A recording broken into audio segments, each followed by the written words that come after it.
Welcome to Spirituality in Sin City. I'm Rachel Hoyt. I'm shaking this. Not sure if that's better on camera or off, but trying to get my pen ready here for my little art project to entertain your eyes while we discuss the Ten of Diamonds. This show is about discussing the meaning of various playing cards. The cards that I show here are from the Awesome deck, which I designed. And if you didn't already know, playing cards have had tarot meanings just as long as tarot cards have. Both types of cards were originally used to play card games before they were ever used for divination. Need a little scrap paper or something. Here. Oh, I cannot use that. I want to use that later. Excuse me. Sorry. Anyhow, playing cards and tarot cards were first used to play card games, and then both had divination systems which developed around the same time. Sorry, I had a really bad day yesterday. I'm just not even going to quote you the year. Check out my website. I typed the year correctly, and 1600s. I believe playing cards were invented. Tarot cards were invented in 1400s, and then around the 1600s started to have meaning. 1800s. Oh, sorry. I'm going to make myself look like a dummy this morning if I try to quote you all of those. But yeah, I already did it. So success. I am not great at quoting numbers in history. I'm better. That's why I usually write them instead of speaking them. Anyhow, whatever the exact year is, both systems were first, information about each one was published around the same time. So we can be pretty certain they developed together. We do know that they were both used for games before they were used for divination. That is documented. So, what does that have to do with vapid achievement? Well, nothing. We haven't gotten there yet.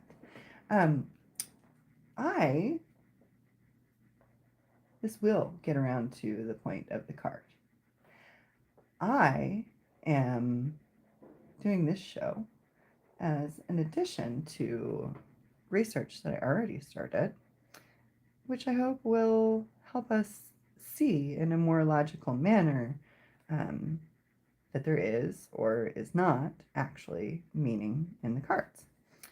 Spoiler alert, I feel it's showing that there is meaning in the cards, but I choose to share it online because I think, my opinion could be biased.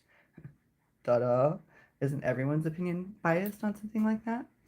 And therefore, getting everyone's opinion and allowing everyone to watch the research as it goes gives us a better product in the end, gives us better research in the end. If you all are watching, and please share your opinions and comments on what you see. Now, of course, today, right now, this is not research. This is fun. This is me drawing the meaning of the cards as I see it. And, but the point of this show is I'm here for anyone who has found a playing card in the wild. I would really love to be here and help you. Any questions you might have about that. And all I ask is that you tell me about how you found the card and what you were thinking when you found it, perhaps. Things like that. I want to be able to confirm, same as you, whether or not that card was meaningful. So, Yeah, that's what I'm here for every day. Please spread the word that if anybody finds a card in the wild and wants to ask about it, that's what I'm here for. Monday through Friday, 7:07 a.m. And I will try to answer other questions about playing cards tarot and cartomancy as well. So, if you have any questions, throw them in the chat box or the comments section if you're watching afterwards, and I will get back to you as soon as I can. Now, how does that tie to vapid achievement? What is vapid achievement? Vapid means empty, and or vapid achievement means, well, an empty achievement, or that you achieve something, but it doesn't have the value that you thought that it would. Does not make you feel content. So that is why I am writing, are you content with your content? With what, and by this I mean with the content of you as a person. And I am pretty darn content with my content that I am creating for this vlog. Now that, sorry for shaking the table, now that we're adding my art and some discussion time into the mix, I think you're getting a really good picture of who I am as a person and an artist. And sorry again for shaking it. I need to restabilize my table, I guess. I think you're getting a really good picture of who I am and why I'm here, and that I have a very authentic desire to help and to provide honest information. And what do I mean by that? I hesitate to act like I'm a genius about tarot, or that I know everything, or that the information that I'm sharing is the end all be all. And it's not because I don't believe in the information, but I think that doing that, behaving more confident in the data than I am or think anyone should be, would be an empty achievement. It would not achieve the results that I want. What I want is for people, you and me, to all be thinking for themselves, to be exploring tarot and looking in real life. And I don't think that it tells us everything. I don't think tarot is meant to reveal the entire future, and so therefore, and I don't think it's healthy to be seeking the answers from other people all the time. I think that, well, at least for me, tarot is an experience of connecting with the divine through my intuition, and it's not always tarot, but I confirm what I'm already feeling intuitively through the message of the tarot cards. So, and other ways in life. That's why I said it's not always tarot.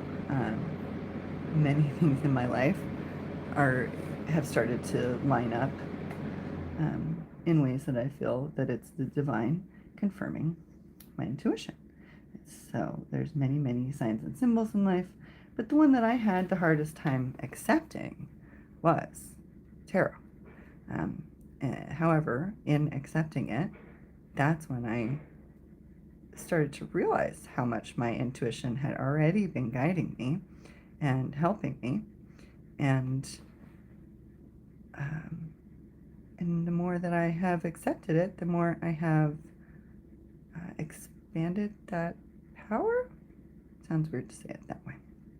So, but yeah, let's think about it in poker terms. I was so using my intuition way back when I first started playing. Um, and I thought I was playing super logical, but I really hadn't studied the math enough to be saying that. I was really just going off of what my gut told me to do. And even though there was this one time, this one story that stuck in my mind from the day that it happened, I didn't really process the moment as I'm about to describe it now until many years later. I was at home for a family reunion kind of a thing. I woke up super early, and it was just me and my dad and my uncle in the kitchen.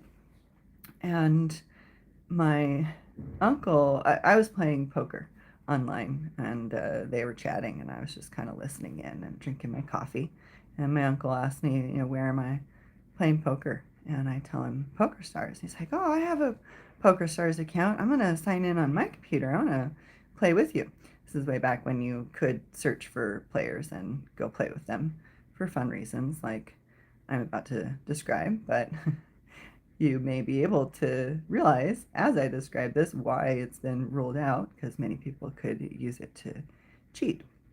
So my uncle sets up his computer across the table from me, and my dad's in the middle, and we were, they neither of them had ever really watched me play. Definitely not when they can see my cards and everything else that's happening to that degree. And now we have my uncle's cards too. We did not tell each other, we did not help each other with any hands. We didn't discuss until we were playing against each other. And, we were not cheating, long story short. But, excuse me, I'm a little sick as well. Um, we were, of course, discussing the hands. And then my they kept asking me, like, what do you think this guy has that you're playing against? And I would tell them. And, and I was right, like, a lot. And I was guessing fairly specifically sometimes too, being like, I think he has Queen 10, or I think he has King 9, or whatever. I was guessing very specifically and getting it right.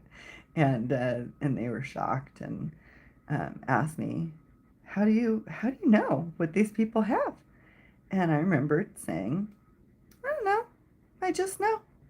And I was so confident and calm, and I still, even with saying it that way, just thought, oh, I don't know, I'm just weighing the logic and figuring out the most logical thing to do, and I'm playing logically. But I was not playing logically. If you would ask me my logic behind why I played that hand, could I tell you? No, absolutely not. So, anyways, in a way, it was a vapid achievement because I spent many years thinking I was playing logically when I was actually playing intuitively. And then once I realized I was playing intuitively, I, well, first I tried to correct myself and play more logically, thinking that was the right thing to do. And it took a long time. I got worse.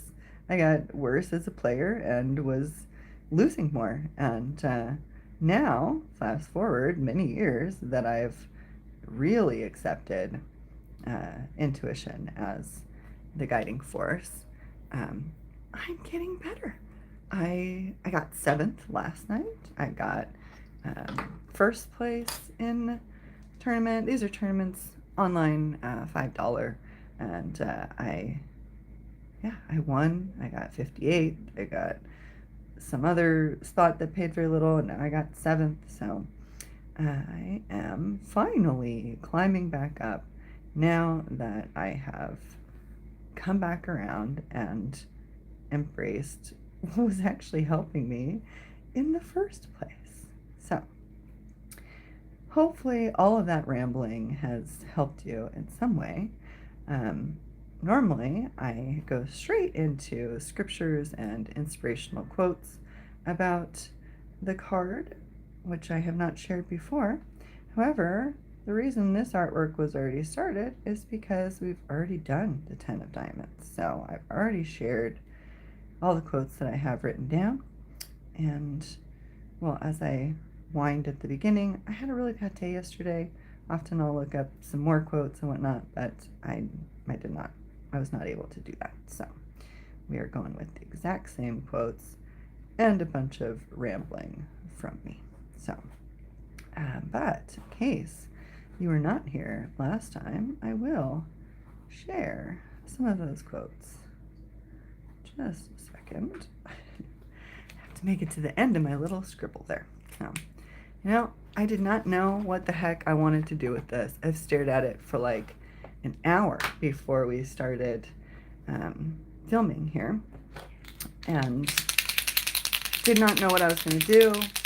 Literally 5 minutes before I came up with this, what I wanted to say, while staring at the quotes I'm about to read you, and had no clue that I was going to do that. Sometimes you just got to make yourself draw. And, since I turned on the camera and that's the point of the show, I had to draw. So what do you think? I'm going to do a little more to it here in a second. But I find that exciting, I guess. That's why I'm pointing it out. It may be an empty achievement, but just forcing myself to take a step sometimes is the way to move forward. So anyhow, in case you need some other inspiration today and advice on how to have full achievements, not empty achievements, I will reread you a couple of the quotes and scriptures from last time. Whoever loves money never has enough. Ecclesiastes 5:10. That was one I was very much quoting as I put this together in the first place. Whoever loves money never has enough. It's so true. Just look at our world. I was watching, as I waited to start the show and tried to wake up. I often watch some of my silliest YouTube content first thing in the morning, and that's what I was doing today. I was watching a video about, one about influencers who wasted away their money, and then another one about celebrities that wasted away all of their money. And long story short, it just really doesn't matter how much money you make if you don't do the right things with it. If you are not content with what you've been given, you can definitely waste it all away in no time and be left with nothing. So be careful. As Dale Carnegie said, I believe he's 7 Habits of Highly Successful People, or no, he's the guy who wrote How to Win Friends and Influence People.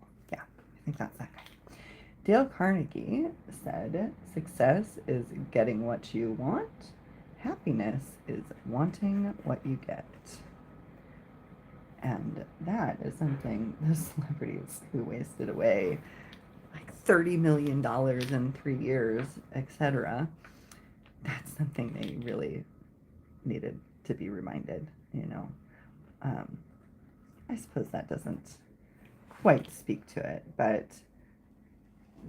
yeah, these people, if you are doing well, and I say this to myself, if I do well from this channel, you have to save for a rainy day. You have to find some contentment with what you've been given and hold on to it.